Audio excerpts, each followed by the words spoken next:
Steingervingar eru nokkurs konar far eftir lífverur. Þetta er ekki lífveran sjálf, heldur þetta lífvera sem deyr einhvers staðar.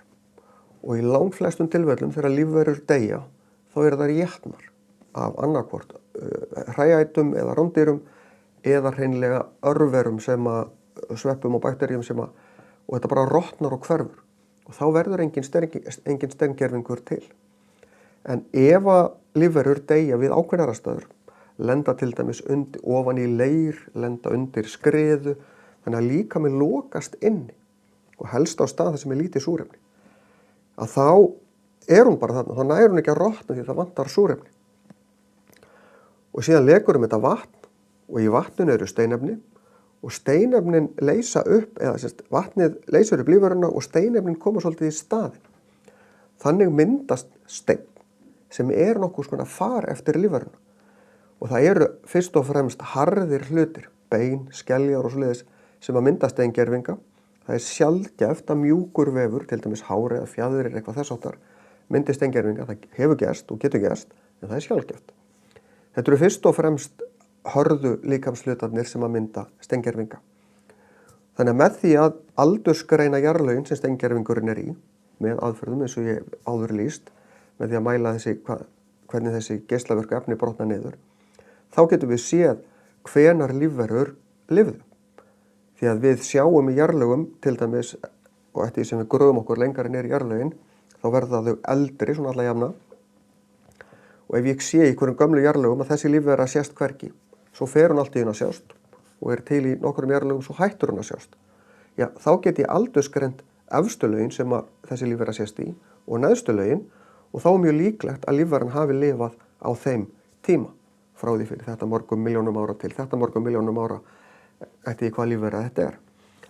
Þannig að steingervingarnir segja okkur hvaða lífverur voru til, nokkurn veginn hvenar þær voru til og við sjáum breytingu á lífverum í gegnum tíma með því að skoða steingervinga, þannig að þeir segja okkur ansi mikið. Eins og ég hef sagt áður þá myndaðist jörðin fyrir 4,6 milljörðum ára. Við skiptum þessum 4,6 milljörðum ára upp í jarðsögu tímabil. Þau eru mislöng og það er misjafnt svona hvað það er sem að gera það verkum að við segjum að einu tímabili hafi lokið og eitthvað annað byrjar, en oft eru þetta einhverjir stórir atburðir, loftsteit sem klessar á jörðina eða einhverja mikil eldgos eða eitthvað sem að verður þess valdandi, það verða miklar breytingar. Því að það er ekki þannig að þessu sé bara dreift jafnt yfir þetta tímabil, heldur er hvert tímabil það er eitthvað ákveðið sem er lýsandi fyrir það tímabil. En við skulum skoða nokkur á þessum tímabilum. Upphafsöldin er í raun bara þegar jörðin er að myndast og jarðskorpan er að kólna, þarna er ekkert líf. Frumlífsöldin, þá eru höf að myndast og fyrstu lífverurnar er að verða til. Og þegar að fyrstu lífverurnar verða til, þá eru það lífverur sem þola ekki súrefni. Og það er sáralítið súrefni allavega ekki í lausu formi til. Það er náttúrulega tilfullt af súrefni, það er allt bundið í einhverjum efnum, til dæmis í vatni. En fljótlega fara að myndast lífverur sem að kunna ljóstillífa. Og það er náttúrulega grunnurinn að því að búa til fæðu fyrir aðrar lífverur. Og þegar það myndast ljóstillífun, það sem að lífveran er að búa til sykur fyrir sjálfan sig, sem verður svo fæða fyrir aðra, að þá verður til súrefni. Og þannig verður til súrefni, en það var eitur fyrir flestar þessar lífvera. Þannig að þær lifðu í vatni sem var lítið súrefni, en svo fór að myndast lífverur sem að þola súrefni og nýttu sér súrefni í að brenna fæðunni sem að þær borða, sem eru þá lífverurnar fyrst og fremst sem að byggu til súrefni og svo fara lífverur að borða aðra lífverur og allt það, eins og þið hafi lært varðandi fæðukeðjur, að þannig verða til miklu flóknari lífverur, en þetta tók allt saman mjög langan tíma.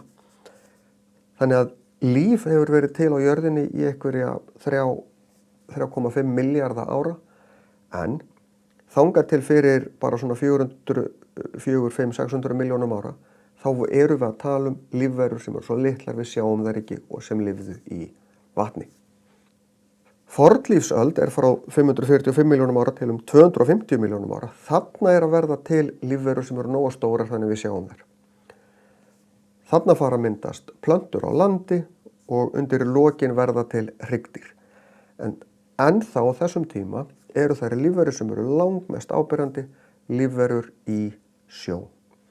Til dæmis ammoníðar eins og þessi dýr hérna eða þríbrotar eins og þið sjáið hér. Ofboðslega mikið af tegundum af þessum dýrum og mjög áberandi í öllum steingervingum frá þessum tíma.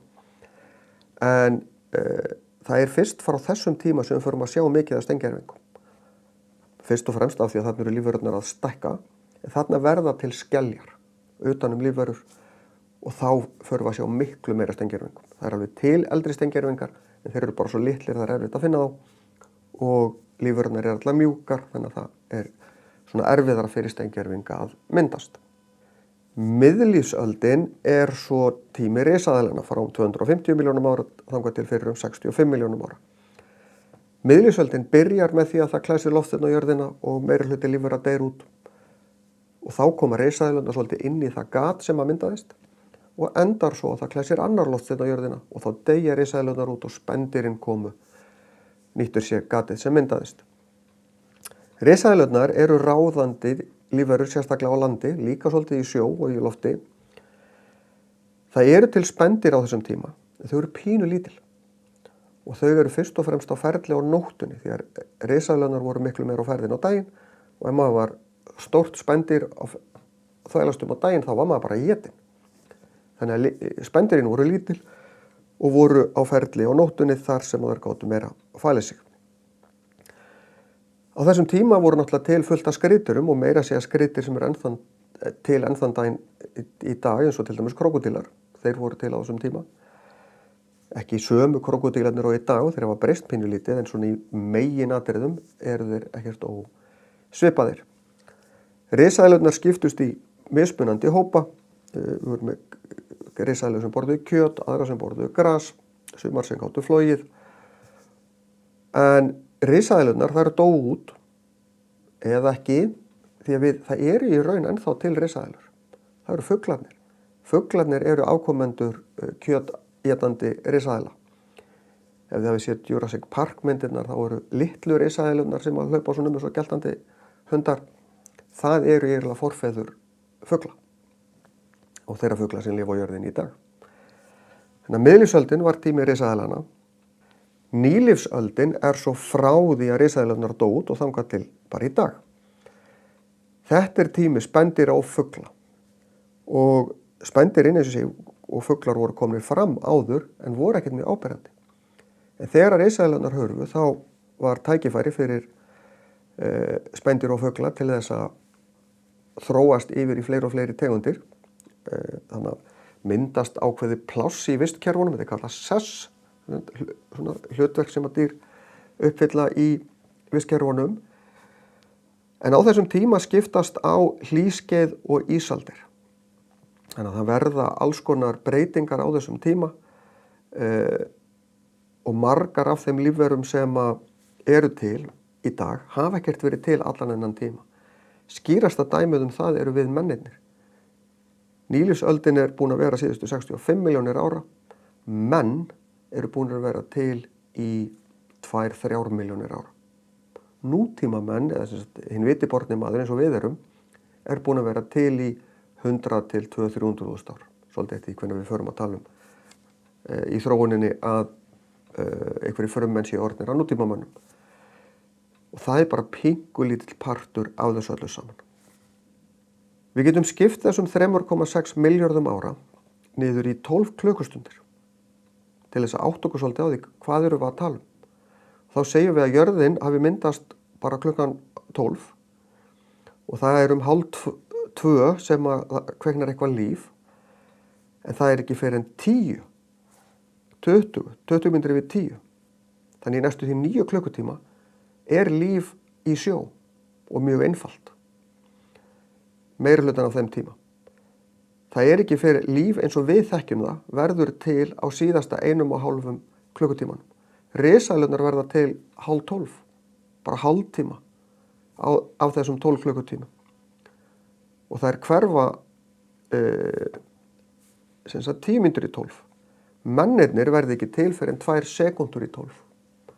Þannig að risaeðlurnar voru til í 20 mínútur, menn eru búin að vera til í 2 sekúndur. Það svona gefur ykkur pínu litla hugmynd hvað þetta í raun og veru stuttur tími sem við höfum verið til og hvað líf eins og við þekkjum það hefur verið til stuttan tíma af tíma jarðarinnar. En langstærsta hlutan af þessu þá var lífið mjög lítið og mjög einfalt. Þó það sé náttúrulega, líf er náttúrulega aldrei einfalt í sjálfu sér en lífverurnar minni og einfaldari en við þekkjum í dag.